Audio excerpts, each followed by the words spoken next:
Pacers crushed by the Detroit Pistons on their home floor. The NBA Cup dream is dead. The defense was terrible. Jarace Walker was pretty fascinating, and the Pacers have a very important road trip coming up. We'll get to all of it right now on the Locked On Pacers podcast.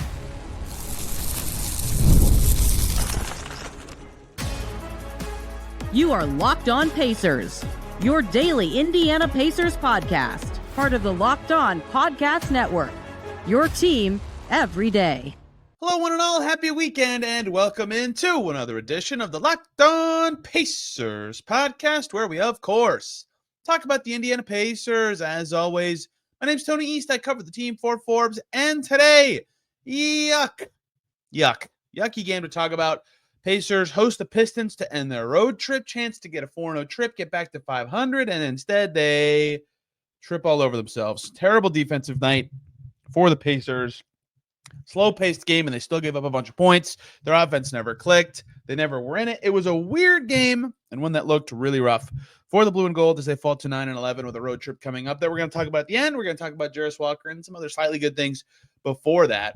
I mean, look, obviously, when you give up 130, it's a bad night. But let me broadly talk about this game to explain to you why the defense is the story to me. If you watch the game, you know why. It was awful. Okay, so Pacers lose, obviously, and they give up 130. In this basketball game, the Pacers shot 48.2% from the field. Pretty good. That's acceptable. 36.4% from deep. Okay, yeah, that's fine. 92% from the foul line. Yeah, okay, great. Even on the offensive boards, the Pistons had more rebounds because they had more chances to get rebounds, guys. Okay? Even on the offensive boards. Won the turnover battle. So the possession game was kind of in their favor. Took more shots. Free throws slightly favoring Detroit. A lot of indicators that the Pacers played like an all-right game, right? Didn't force it too much. Didn't turn it over. Made enough of their shots. Drew enough fouls. That's happy. That's great. They got smoked.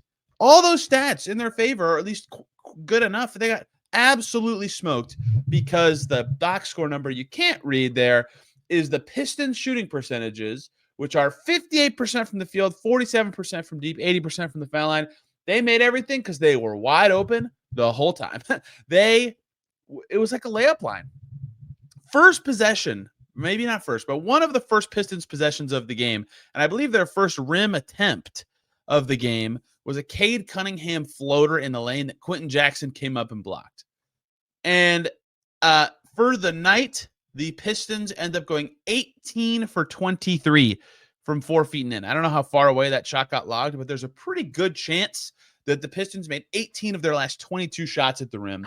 And if that shot was logged as longer than 4 feet, well, the Pistons went 10 for 19, so it would have been 10 for 18 without that shot, from 4 to 14 feet for the night. If they got any separation on the perimeter, if they got past any Pacers defender, they had a chance to do something, whether it was score or distribute, because the Pacers' on-ball defense was not particularly good in this game. Now, many of you ready with your meat comment. It's never good, Tony. Yeah, okay, I know. I watch the team. But the difference between this game's bad defense and other games' bad defense is not that breakdown. That breakdown happens with this Pacers team, fairly often.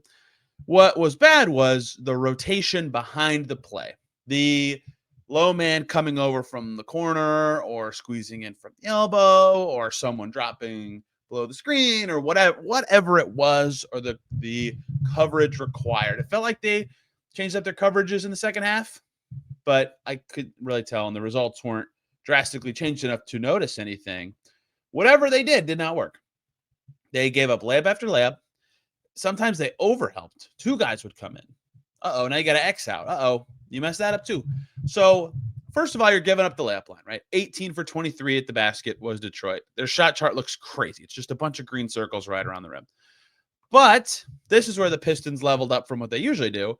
When they would get deep in and make the defense rotate, they would kick out to shooters or take some or coming around screens, and those guys were drilling shots. And on one hand, if you're the Pacers, you say, whatever. They made so many shots. They played great. We're going to lose. You're like, okay. I get that not being frustrating. That's the NBA. On the other hand, a lot of those threes, a lot of the 38 threes the Pistons took were wide open because of these rotation issues that I've already talked about. You're having to scramble out to somebody. And some guys they were leaving open on purpose, and other guys they weren't leaving open on purpose. Sometimes you have to scramble out. Sometimes the X out goes incorrectly because of overhelping, or sometimes it goes poorly because nobody helped, and that rotation went wrong too. And so the two shots the teams are trying to hunt at the rim and from three, the Pistons got a bunch of them, and they made a lot of them. 38 three-point attempts. They made 18 of them. That's excellent. That alone is like enough to win a game. If you go 18 for 38 from three, you're going to win a lot. 18 for 23 at the rim is also excellent. So the Pistons went 36 of their 48 makes from inside 4 feet or from three, and that was 61 of their 83 shots. That's just a clinical game. They got whatever they wanted all night long because the Pacers' defense was not good. Not good at all. Could not stop Detroit from getting the shots they wanted. I think there's a reason why that I'll get to in a second.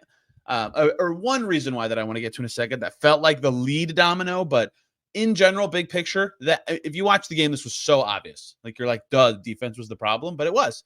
Because in this kind of slow-paced game, the Pacers' efficiency numbers were pretty good. Like I said, 106 could have been in it on a normal efficiency night for the Pistons. If you remember yesterday, I said, here's what the Pistons are this year. Here's what their statistical profile is. Here's how they played against the Pacers earlier this year, right? Here's the keys to this game. None of that was reality today. The Pistons were not a team trying to win the possession battle. They barely did not in this game. In fact, a lot of the stuff the Pacers I thought should focus on kind of went well for them. Instead, the Pistons were so efficient per possession, they just ran away with it. They looked unstoppable. So kind of a weird game in that way. Very unscouting report-like game for Detroit. They looked incredible. They looked really good, and the Pacers could not stop them at all, which was fascinating because early the Pacers were ahead. 16-11-ish. They were doing great early, and then they were down 12 later in the first quarter. But like that made me feel like I never felt like the Pacers had a chance to come back. You know, they got it to 2 or 3 in the second quarter. And at that point, I guess it was so early in the game that maybe people thought they could. And I think right after halftime, the Pacers scored to get it within 10 for the only time of the second half. Yeah, it was 66-55, and then it was 69-57. So close-ish. They had it at 8 at 55-63 very early in the second half. The rest of the game, it was a double-digit lead for Detroit the whole time. I'm only bringing this up to say, because of how easy it was for Detroit to score, it never felt like the Pacers had a chance at a comeback. That's kind of how I felt when the Pacers won in Dallas, is that Dallas has this potent offense, Luka, Kyrie, all these good guys, and it didn't matter to me. I felt like the Pacers could score so easily against the Mavs that night that there was just no way a comeback was going to happen because the Pacers would never go at even 3 possessions in a row without scoring. The opposite was the case tonight. The Pacers could not get a stop at all. So even on, like, Tyrese Haliburton had a solo 7-0 run in the third quarter. Ben Mathurin got going to start the fourth quarter. Pascal Siakam was their best player again and had a good night. Like, they had good stuff working at times from a scoring and offense perspective, and they never even put a dent in the lead because Detroit would just got whatever they wanted all night long. Awful night for the Pacers defense. And that, to me and to everyone, was obvious. So what caused this? Besides the stuff I already said, the bad rotations was the theme to me. When you asked anyone about it, we got to talk to Rick Carlisle, TJ McConnell, and Tyrese Haliburton after the game. They all mentioned physicality, which was interesting to me. I mean, a lot of fouling from the Pacers, 20 free throw attempts for Detroit, 18 fouls for the Pacers. An effort brought up by McConnell. Can't have that, right? Just not a thing. You know, paying customers at the game. It's a break for a lot of people from work on this one. Tough. So that was all bad, obviously. They want to defend better, and the Pistons made shots. Credit to them. The other part of this to me that was really interesting, like Rick Carlisle straight up said they played well and we did not.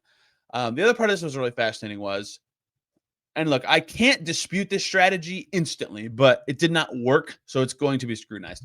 The Pacers started this game with Tyrese Haliburton on Tim Hardaway, Siakam on Tobias Harris, Myles Turner on Jalen Duren, and then for the Ivy Cade duo, Ben Mathurin was on Jaden Ivey, which is usually very fun and was not in this one. Jaden Ivey was fantastic, and Ben Mathurin was a good scorer, picked it up late, but then had 0 rebounds, which is very unusual for him. It just didn't have that same, like, I'm playing Jaden Ivey bravado he's had before. He was still good, but that part of the matchup was there. Either way, Mathurin was on Ivy, and that left Quentin Jackson on Cade. So here's what I would say first is that they have chosen Quentin Jackson for these matchups several times in the last 2 weeks, right? LaMelo Ball, Damian Lillard, Jalen Green, CJ McCollum, go down the line. Like they keep going to it, and it's largely gone pretty well. Not like awesome or exceptional or like, wow, this guy's shutting these guys down. But he's fighting over screens and he's in their face and he's making it hard on him. And like a couple of those guys shot under 30%. I put this in a story about him the other day, and it didn't last today. He did not defend as well today as he has in some other recent games. He didn't play as well in general. But like, I can't fault the Pacers for thinking that was the right decision. In retrospect, it's very easy for me to say this. I think Mathurin might have been the right choice. Mathurin on Cade, and then Quentin Jackson on Ivy. But I get why they started the game that way. So Cunningham had what I said. Quentin Jackson blocked him on the first possession. Like, there you go. See, that's more evidence that maybe this is the right move.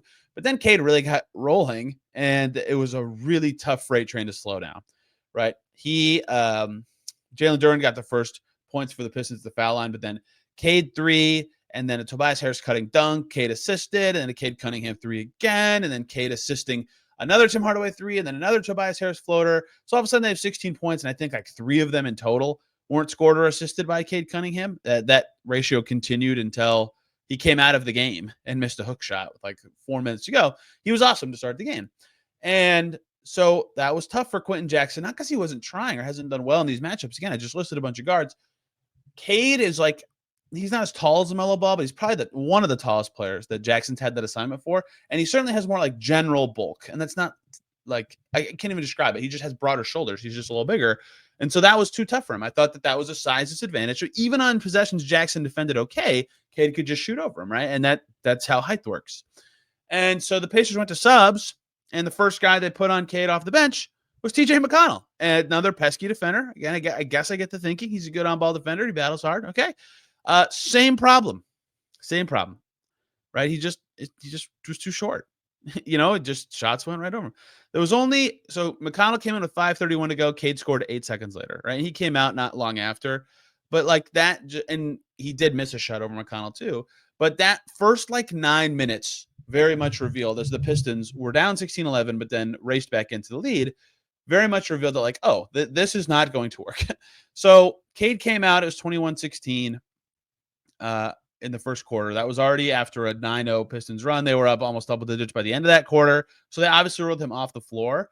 But the thing that changed was the Pacers decided correctly that they needed size. Jarus Walker guards Cade the rest of the way, or at least mostly when he was in the game. Jarace Walker played a bunch tonight. He deserved it. We'll talk about him later. He was great. But that adjustment changed a lot. All of a sudden, you don't need Quentin Jackson for the on-ball defense as much. You have someone else for that. And like the rotations, these are not excuses. These are why the Pacers lost reasons. And so that changes. And then the bench looks different. And then Cade just kept ripping them up anyway. And then Jaden Ivey's being guarded by somebody different, or whoever Jarace was supposed to guard is being guarded by somebody different. So Malik Beasley goes crazy. He had 25 points on 14 shots, right? It just snowballed from, oh, they can't guard this guy at all with the resources. That did make sense. Let's change the resources, but then something else is different. So I think that is where the snowball started, is that Cade Cunningham is a very good player and played very well, and the Pacers needed to change that matchup, and it led to other changes to their defensive approach elsewhere. That said, their team defense, which should be hopefully as consistent as possible, not good, but as consistent as possible, regardless of who's guarding the ball, was not good. Not good rotations, not good communication, as they described, not enough physicality. Pistons just ran through them. Easy points, easy baskets. Never felt like the Pacers had a chance to make a comeback, even the moments they had the crowd in and were playing well. And that's how they lost, 9-11. That Detroit win on opening night looks pretty dang good at this stage of the season, which is wild.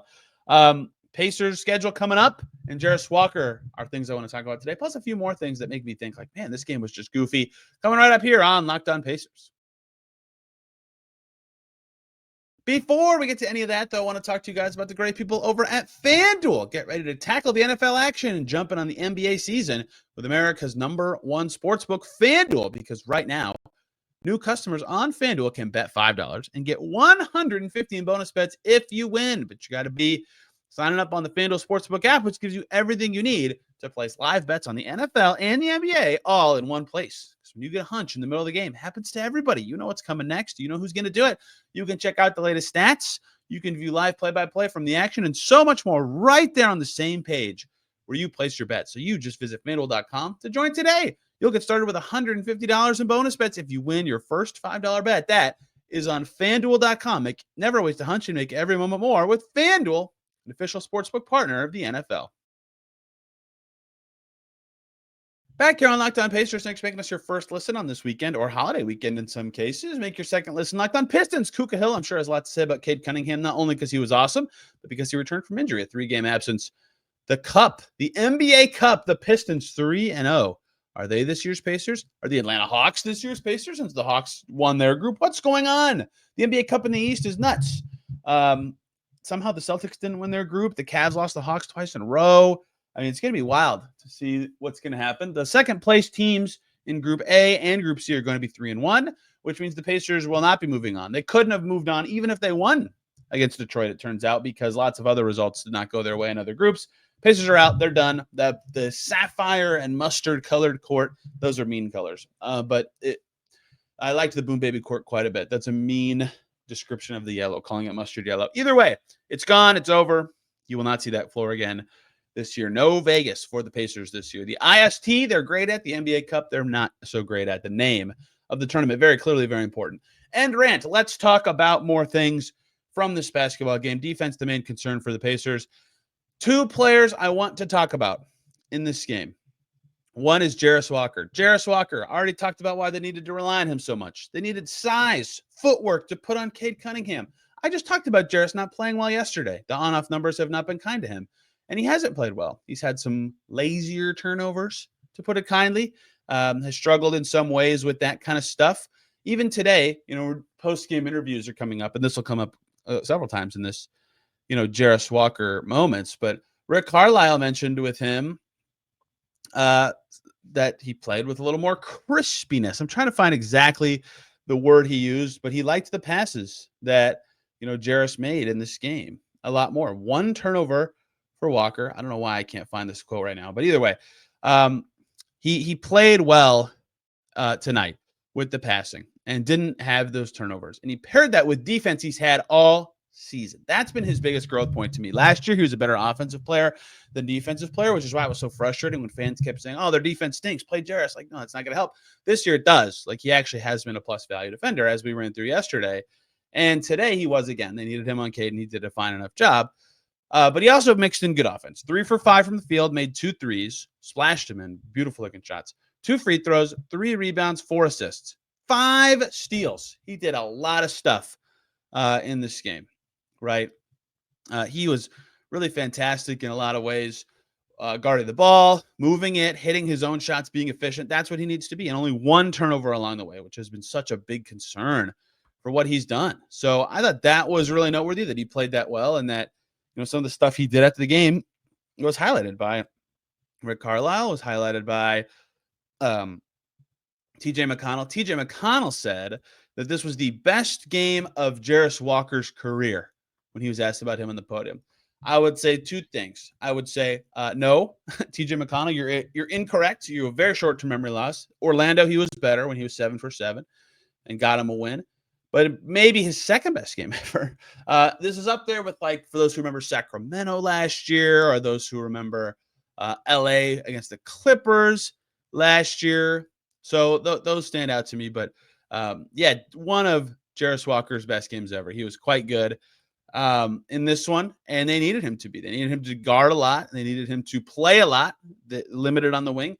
And still have been, and they needed him to produce on offense if he's going to play that much, and he did. Really good Jarace Walker game. Turnaround kind of game from a down stretch. We'll see if it actually lasts. The other reason it matters is the injuries catching up. We've known this about the Pacers. It's hurting them in every part of the game, bench, all sorts of stuff. They only played 8 guys real minutes today. The starters who have been the starters, and then Obi Toppin, Jarace Walker, and McConnell. That's it. Moses Brown, 4.5 minutes. Did not go well for him tonight. He came in for garbage time for some of that too. So his actual rotation minutes were shorter than that. 3 minutes and 40 seconds for Enrique Freeman. I believe that was all garbage time, although he was at the scorer's table early in the 4th. I suspect for Obi Toppin, who did not have a good game again, 1 for 5. But he never ended up coming in. And then Tristan Newton played only garbage time. Johnny Furphy played 5 minutes and 2 seconds, some garbage time, some actual real rotation minutes again. He was not hitting any shots, but had a beautiful block from behind. Either way, 5 minutes total from Furphy was the most of the Brown, Furphy, Freeman, Newton quartet. They only played 8 guys. And so that means a lot of stress on Ben Mathurin and Jarace Walker, who are the only wing guys on this team. There are some 4s, and obviously they can do that. but it's hard. It's just a tough rotation to kind of put together when you're only playing 8, but they can't really play more than 8 that they really trust in these games. So that's what reality is. It was the starters plus Toppin, Walker, McConnell, and they all played a lot. And when Jarace plays that well, it helps a lot, not only in limiting Mathurin's minutes, so he doesn't have to go super high, although he did play 35.5, but in general, just keeping the wings at a steady level. When Nembhard returns or Nesmith returns or Ben Shepherd returns, they'll be able to correct that a little bit, but it's been tough. It's just a tough reality they have with their current injury situation. So thought that was important for not only their rotation, which again matters a great deal, but also just in general for the way they play going forward. Their rotation, if it sticks at 8 guys, or who can they rely on to be a 9th guy any given night? Because they're trying. And I thought that was a subtle thing from this game, is that it was a struggle to see, what 5th guy made the most sense. For me, like, they'd have a lot of lineups where 4 players were obvious, and like it was clear what the rotation plan was. Okay, let's keep the scores with the bench here, and then the starters here, and then these 3 bench guys with who should be the other 2 guys. And when they were kind of chasing the 5th player, it was like, oh, Jarace with the starters maybe here. Oh, wait, no, that didn't work. Let's go back to Quentin Jackson. Wait, no, let's go back to Jarace. Okay, first quarter. Okay, Moses Brown. Wait, no, that didn't work. Let's go small again. Okay, that's not working. And then, okay, maybe a little Johnny Furphy. That kind of worked, but not. It just. And I got every time they made the subs because the Pistons were crushing them. Like, you got to do it. I'm not going to sit here and say the rotation was terrible. It just felt like it was a struggle to put a 5-man lineup out there that really felt great. And the stats really bear that out. If Siakam was on the floor, they generally looked okay. If he wasn't, they generally did not. But it was a real struggle. And the best lineup for the Pacers was McConnell, Mathurin, Walker, Toppin, Siakam. That actually played 13 minutes and was plus 10. Basically, every other lineup that played, every other lineup that played was either 0 or negative for plus minus. No other positive lineups besides that one that I just said. So big issues for the Pacers finding lineups that helped them and worked great. And I think a lot of that stems from the 8-man rotation, and they are light on the wing. So that is Pacers Pistons. Lots of goofiness, just a weird game. Slow paced, but the Pistons still were going crazy scoring, and they scored running it up late because the NBA Cup mattered to them, and it should. But the Pacers were terrible on defense and just could not get out of that at all. Haliburton continued his nice week scoring, 8 for 13 with 19 points, but his defense was not as good as it's been at other times this season. In this one, Quentin Jackson, after I wrote about him, did not have the best game, but came in late and put up some stats. Siakam was great again with 21 and 9. Mathurin had some scoring moments, but didn't rebound as much as he has.